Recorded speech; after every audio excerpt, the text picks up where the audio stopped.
Yeah, man, it was it was terrible. I knew I was madly in love with my wife. The minute I saw her, it was kind of love at first sight, but getting to the altar was so tough. At 13, Jeff Bridges wrote 3 words on his bedroom door that would haunt him for decades. While the world saw a Hollywood legend, Jeff was hiding a terrible secret. He had panic attacks before scenes. He hid in garages to avoid his father. Even at 75, his heart rate hits 148 during filming, which was higher than during cancer treatment. Recently, he finally broke his silence at a major awards ceremony. What he revealed stunned everyone. The confession explains why he almost quit acting multiple times and why fame never felt right. Jeffrey Leon Bridges was born on December 4, 1949.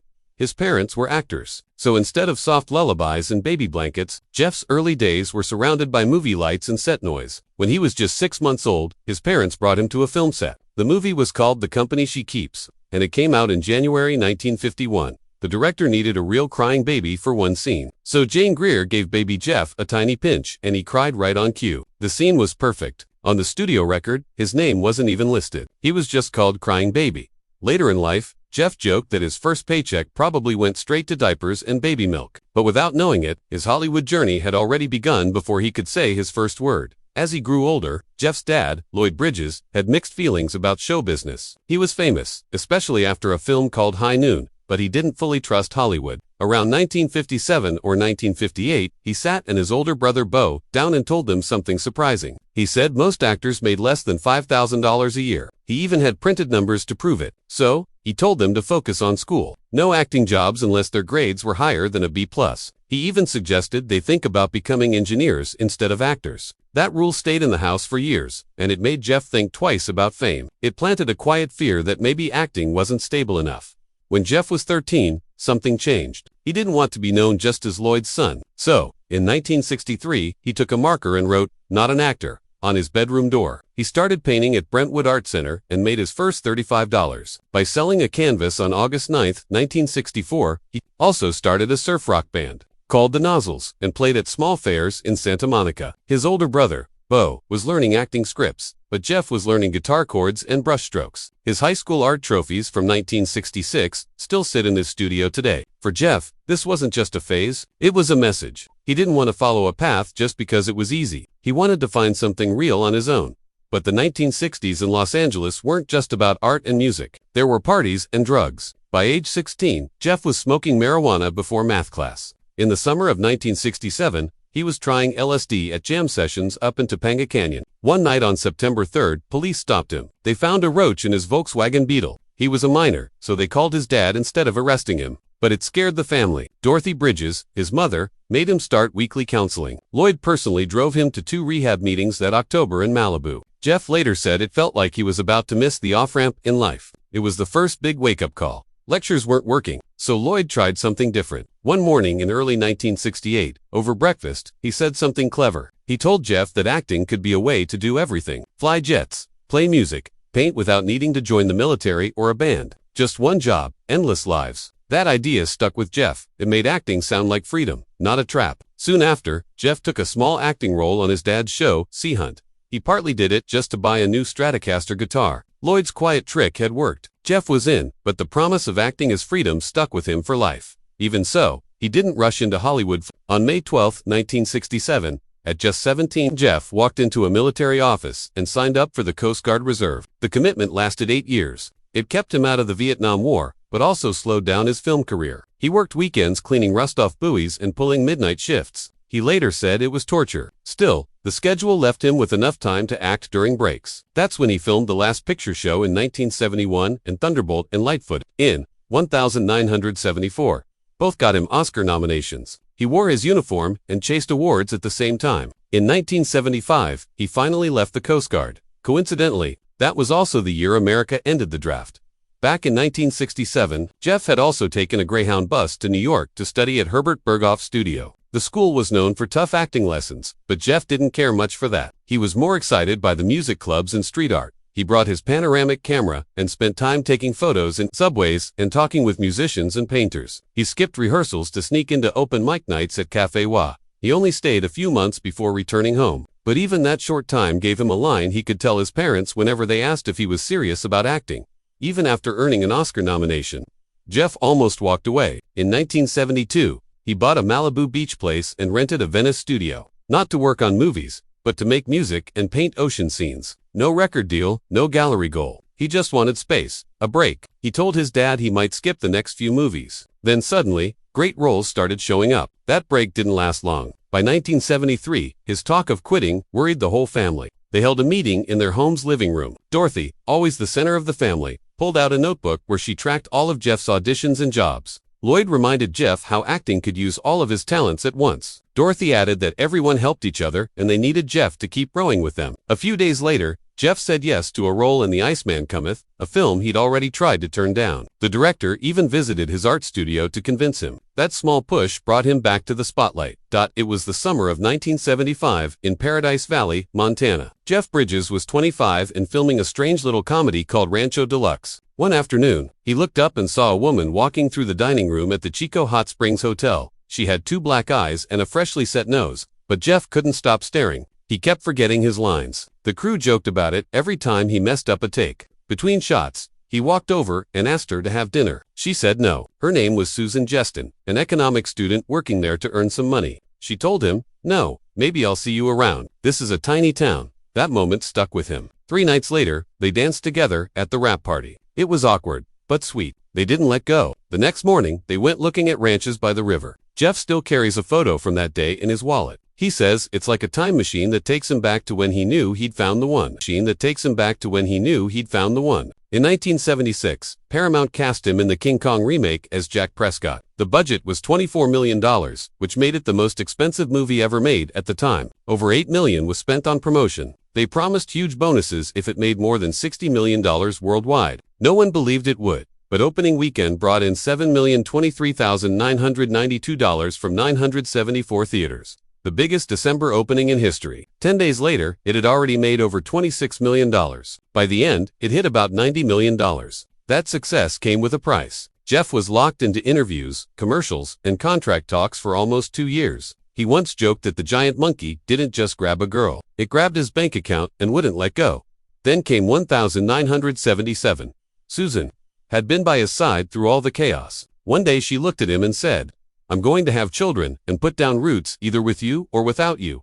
That hit him hard. It was a Monday. By Wednesday, he was pacing around their Malibu cottage, thinking about whether settling down meant giving up his freedom. He even called his brother Bo in tears. On Thursday, he drove Susan to a windy beach in Zuma. He pulled out a turquoise ring from his jeans and proposed. They got married 5 days later, on June 5, 1977.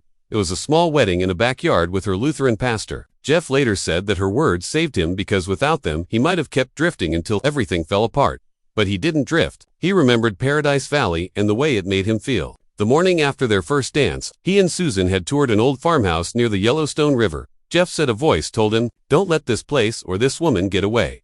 In 1979, he bought 320 acres outside Livingston. He built a simple cedar cabin with no phone so studios couldn't reach him. In a New York Times profile from 1977, he admitted to skipping auditions to paint and fish. His agent called it career suicide. Jeff even asked for huge fees on purpose, hoping studios would back off. Instead, they kept sending offers. He said that cabin became his way to breathe. When things got too loud in Hollywood, he'd escape to Montana. He'd fix fences, sit by the river, and disappear for weeks. Still, the Poloff family was strong. His dad, Lloyd Bridges, had over 150 credits. He once told a reporter he never pressured his sons, but when Jeff started turning down big roles, he called it a waste of talent. That hurt. Jeff said it burned because his dad had always supported him. Trade magazines like Variety said Jeff was right on the edge of stardom if he'd just commit. So Jeff made a deal with himself. He'd take serious roles, but only if he could go back to Montana in between. One of those roles was Cutter's Way in 1981. He said it let him prove to his dad that he cared about acting, just not more than peace.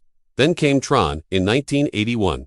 He was 31, standing in front of something he didn't understand. The movie only used digital effects for 15 to 20 minutes, but it felt like the future had arrived. Even Disney's animators didn't want to touch it. They were scared computers would take their jobs. The Academy refused to nominate it for visual effects because they said using computers was cheating. Jeff was nervous. During rehearsals, he even asked the director if computers could replace actors.